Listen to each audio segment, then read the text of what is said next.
Taylor Elwood here, and welcome to the latest episode of Sovereign Submission.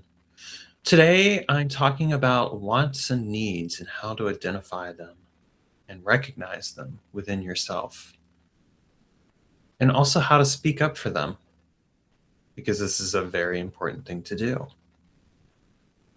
I've been thinking a lot about wants and needs. I don't know that I ever don't. Part of it is, of course, because I've been in relationships where I've had wants and needs that weren't necessarily being met, and how I chose to handle that and address it was a critical part of how events unfolded in my life. So I think it's really important to know, what are our wants and what are our needs, and how do we recognize the difference between them? Welcome, Sheena. Glad to have you here.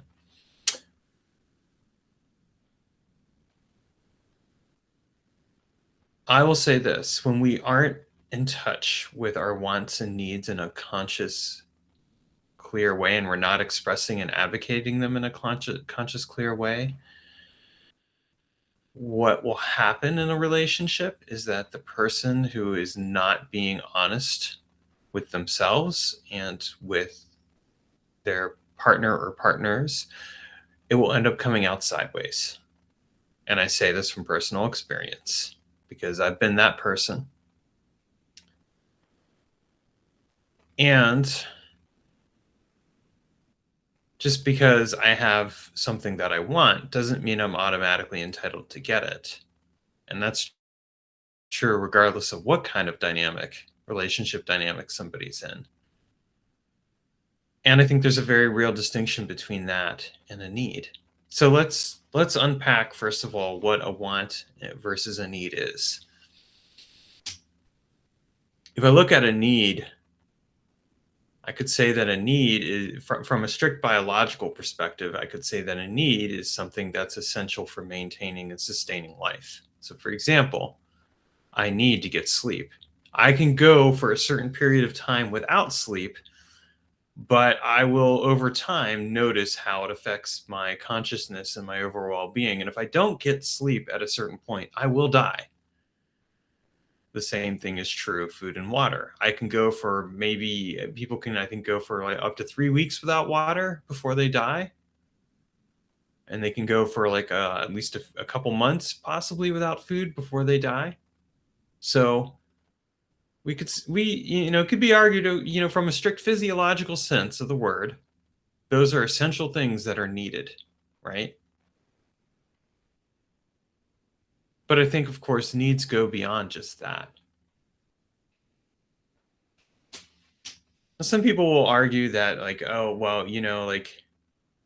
you don't need a new phone or a coffee or an orgasm or something else along those lines. And to some extent, I agree with that. I definitely don't need coffee. I might want coffee, although in my particular case, I don't actually want coffee. But you might want coffee. It might be something that you identify as something that you want. You probably don't need it, unless, of course, you've had coffee long enough that there is this kind of sense of physiological discomfort, right? Like people who get headaches because they haven't had coffee know what I'm talking about here. Because in a very real sense, you've had enough coffee to the point that you probably do feel like you need coffee. Now, you could wean yourself off of coffee, and there's something really fascinating about looking at the things that we perceive as needs. An alcoholic, for example, needs alcohol in a way, but in a way they don't. The reality is that a lot of times when we are looking at addictions, what we're really looking at is fundamentally something that I think is really important, which is, what is the addiction replacing? What is the need that the addiction is trying to meet, but not really meeting? So, in the case of alcoholism or like drugs or any other kind of addiction, what we're essentially dealing with is a need that someone is trying to meet through what they are addicted to. And it's usually because they have replaced relationships with that need. So if I'm drinking alcohol and I'm not able to moderate it, and in fact I am using it as a way to kind of just numb myself or to get through life, there is a need there at the time, but it's masking a deeper need that isn't being met. And so there's something to that facet. So I think it's really important to recognize just how multi-layered needs are and how complicated they can be. And I want to also be clear at the same time, I'm by no means in way, shape, or form endorsing or saying like if you're addicted to a substance to keep taking that substance.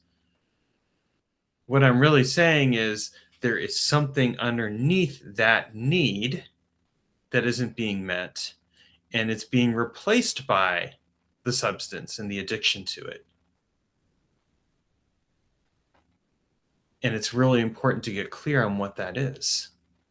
Because until we understand what the essential need is, we aren't going to address it.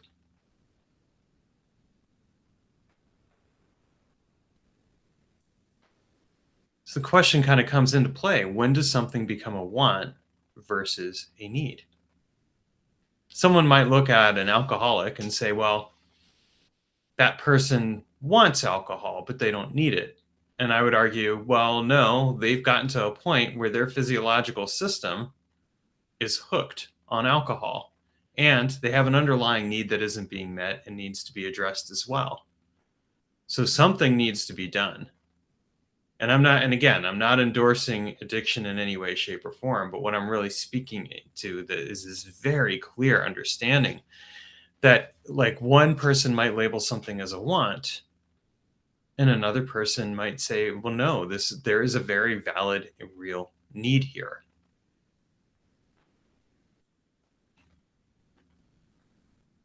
It's getting to the heart of what we need that matters. I can look at my own relationships as an example and I can say, here's what I need. I need a certain level of connection and intimacy.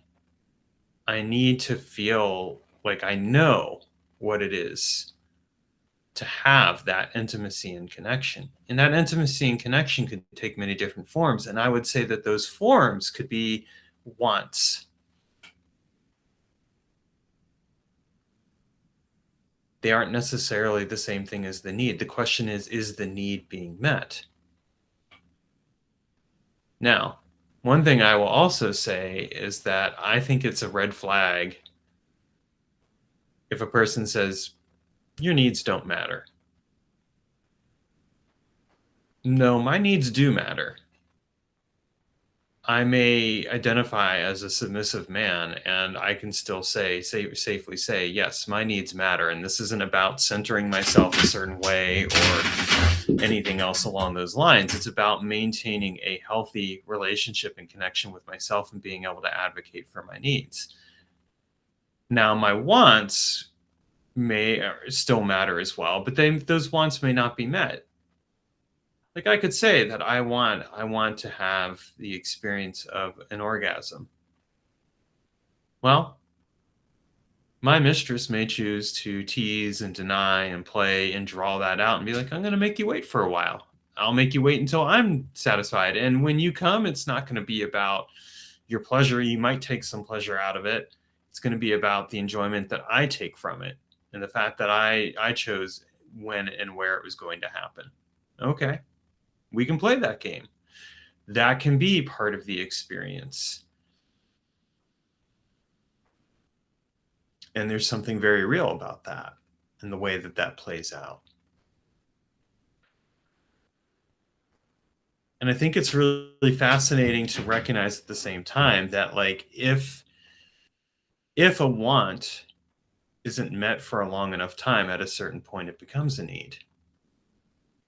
I had an experience where I was with somebody where that person was like, yeah. At first, they were like, yeah, we're they were we were gonna have sex or whatever. But then, like, it came to a point where that person realized she didn't ever want to have sex again. No problem. That was her choice. And it really changed the relationship in a lot of ways. And I had to kind of come to a point of like, do I really want to be in this relationship? And I ultimately came away with a sense of like, no, this doesn't all work for me. I tried to make it work for a while. I really did. But my want became a need, and it became something that was very much an experience that was like, I'm not getting this need. And it wasn't even a need for like orgasm. It was a need for connection and relationship. And yes, one could argue there are many different ways to experience that, and that would be true. But the lack of sex spoke to the overall experience of not feeling really connected with this person. And if anything, feeling just this profound distance with this person, and feeling like the occasions where we connected became even more uncomfortable in a lot of ways, because a lot of time it was connection rooted in conflict. I walked away from that relationship. It was one of the best choices that I made. I chose to connect with my need and honor that need for connection and intimacy, instead of continuing to be in a relationship that was very dysfunctional and unhealthy. So I think it's really important to pay attention to our wants, not because we automatically will get them. We won't. But because our wants are something to pay attention to. And they can speak to the deeper needs. And the real question is, am I getting my needs met? And look, at the end of the day, I don't care who you are. If your needs aren't getting met, at some point, you'll likely end up walking. Now, the question is how long you'll wait to walk. You might be in a relationship for a long time and be really miserable because you're trying to make it work, because you're telling yourself, like, my needs don't matter. That's self-abandonment right there. When we abandon ourselves, we abandon that essential connection. It becomes something very profound to really look at and examine. Like, why am I abandoning myself? What is this costing me?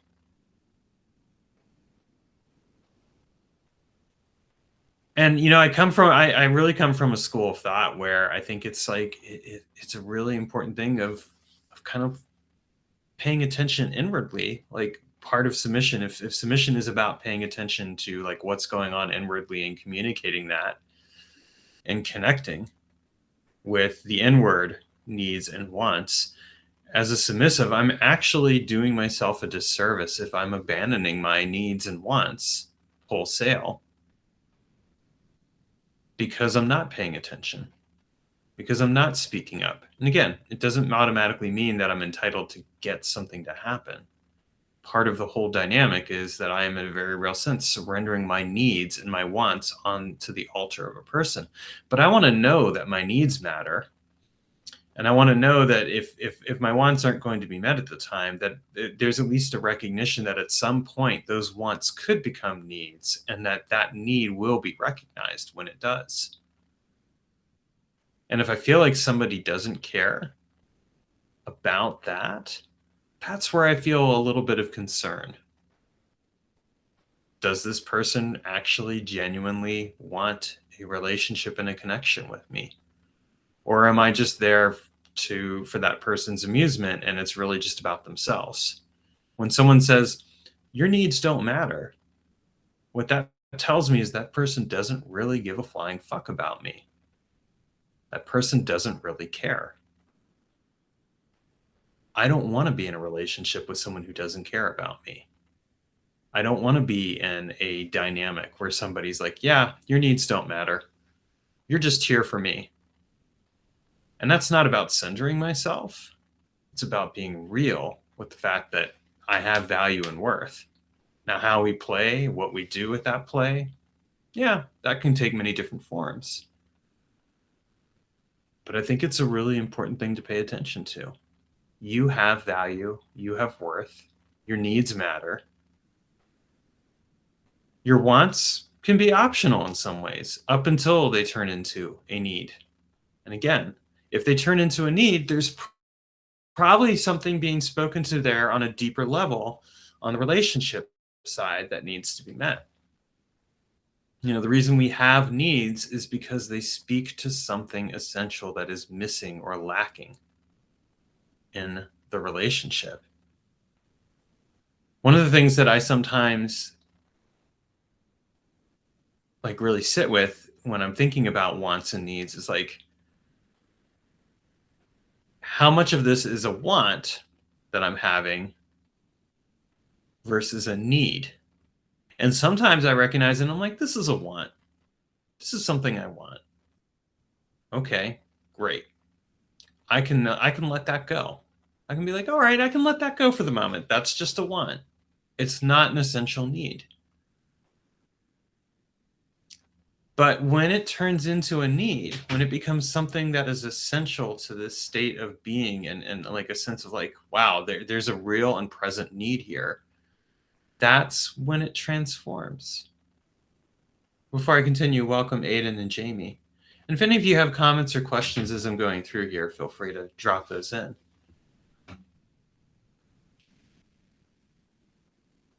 The need speaks to the relationship. The want speaks to the desire. Sheena said, if you as a submissive are not clear on your needs and have some sovereignty in meeting them, your dom very quickly becomes your mom, and that is a very specific kink that most women aren't into. Yeah. Well, and I mean, this is part of where this is part of the whole thing. I don't know, most women I know do not want to be your mom. I mean, that's just the reality. They want to know that they're with a grown-ass man. And let's be clear here, a submissive man can be a grown-ass man. Submission does not automatically equal, oh, I want her to take care of and mother me. There are a lot of very wounded men out there who basically want moms. They are not submissive men. They are codependent nice guys. They want moms to take care of them. They aren't speaking up for their needs. They want someone to mother them and take care of them and all those things. And that's not, and honestly, that's not a position, frankly, that's not a position I want to be in. I'll be clear about that. And this is why it's really important to have a certain level of, even as a submissive man, a certain level of self-respect and awareness around yourself. What do I need? I'll use an example. Yesterday, I decided that I was going to go and see the movie Project Hail Mary. Been hearing some good things about it. And part of it was that I was paying attention to my body. And my body was like, I need things to be slower today. It's Saturday. Yeah, I've come off a long week of work. And yes, I'm working on my businesses. I'm doing all the things I need to do for that. But I also needed to pay attention to my needs. And my need was to go slower. Now, my want was I could go to a movie, I could play a video game, I could go for a walk, I could do other things. I opted in this case to give myself the want of going to the movie. Now, I could have been like, no, I don't need to watch a movie. And that's true. I didn't need to watch a movie. I chose to watch a movie because it was something I want. But I did address the underlying need. I needed to go slower yesterday. I needed to go slower for myself. That was part of nourishing myself and taking care of myself. And here's where I'll put this into context. My mistress, in a very real sense, needs to know He's capable of taking care of himself. He's capable of he's capable of bringing up needs that he has, but he's also capable of taking care of himself. There are a lot of men out there, and that are not capable of taking care of themselves in a really deep and meaningful way. And that sounds harsh, but it's true. And sometimes that comes out in the form of addiction. So, for example, I talked about alcoholism earlier. Pornography would be another example of that, like where a man is essentially trying to meet his essential needs outside of the context of relationship, but in a way that is ultimately damaging for himself. It's a need, but it's a need that isn't being addressed. And I'll say this like this to kind of give this context a little bit. I struggled with pornography for a while when I was in that relationship with the woman where it was just like there was no real connection, because I was trying to find connection. And even though we had an open relationship and I could date other people, I didn't feel confident enough about myself in a lot of ways, because at the time I was in a relationship with somebody who did not want to connect with me. So kind of like I, in a very real sense, took that in, and I'm like, well, like if she doesn't want to connect with me, who else is going to want to connect with me? Became a very interesting place to be in. And that was why when I chose to walk away from that relationship, I was really responding to a deep inner need for connection. I didn't get into another relationship right away. I took my time. I took care of myself. I spent some time reflecting on things. I asked myself some really tough questions. Why did I allow myself to settle for this relationship? Why did I put myself into a situation where I didn't feel safe? Things along those lines. And it wasn't coming from a place of harshness or judgment or anything like that. It was really coming from a place of curiosity. What needs weren't being met here? And I started meeting those needs myself in some ways. But I don't think that you can have a really deep and genuine connection or a relationship or dynamic without having at some point a recognition that your needs matter to somebody else as well. Like if I'm going to be in relationship with somebody and that person doesn't care about my needs, I'm going to really have to question whether or not that's a healthy relationship at all. If I'm just there to make that person happy and for that person to do whatever they want, but they don't care about me, that's not a healthy dynamic. That's just basically being walked all over and used. And some people might say, well, that's the whole point of submission. And I would say maybe that's a particular flavor of submission. And if that's what you actually want and that's a need, fair enough. Own that then. But then be really clear about that and pay really close attention to how that affects your overall well-being. A submissive's needs matter. And you wouldn't be in a submissive dynamic if you weren't getting something met on some level. And it's owning that. It's taking ownership of that need and not abdicating it and not putting it on her. That is an important part of your own sovereignty. I don't think that you can really submit to somebody else if you don't actually own and claim your sovereignty in the process. And it sounds like a contradiction in a way. I mean, I've had a couple of people say, well, how can you be sovereign and be submissive at the same time? Like, how does that work? But a large part of what I think happens is that people mistake submission as this experience where you have no agency. And I would argue you have agency. You always have agency. A dynamic only lasts as long as both or more people, depending on what your arrangement is, agree to that dynamic. The moment that I say to myself, like, I don't want to be in this dynamic anymore, guess what? That dynamic's over at that point. Now, ideally, if that's occurring, there's conversations happening. And if there isn't conversations happening, that's a concern as well. So this is the whole point of sovereignty, is that we take ownership and responsibility for what we want and we need. Speaking up about what I want and need is actually one of the most important choices that you can make as a submissive.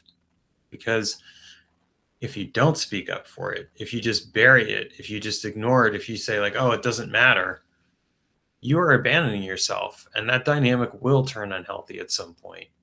It could become outright abusive.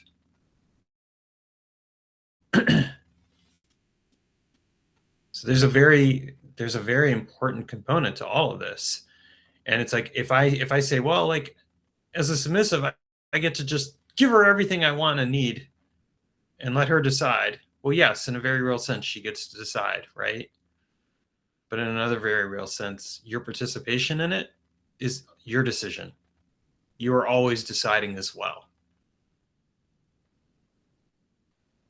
And yeah, that's the reality there.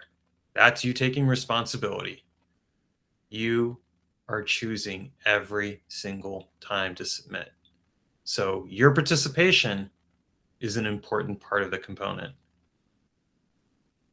And that may not make it sound like it's very fun. Like, oh, you're ruining it. No, I'm just being real with you. You're choosing. And that choice matters. Don't let anyone else ever tell you otherwise. And if someone is telling you that, back away from that dynamic, because that's basically an invitation for abuse right there. And it's also abdication of your responsibility and your sovereignty at the expense of yourself. And I know that for some submissive men, they'll be like, but this person's finally giving me something I want. I'm finally getting it. I've been looking for it for so long. Yes, and respect yourself enough to know that your needs and wants matter. And if you ever feel like someone's telling you that they don't matter, back away. There are other people out there. Your submission is a gift. Stop treating it as something that it's not. It is a gift that you are giving to somebody, and it has value. All right, that's the end of my TED Talk. Take care. And thank you.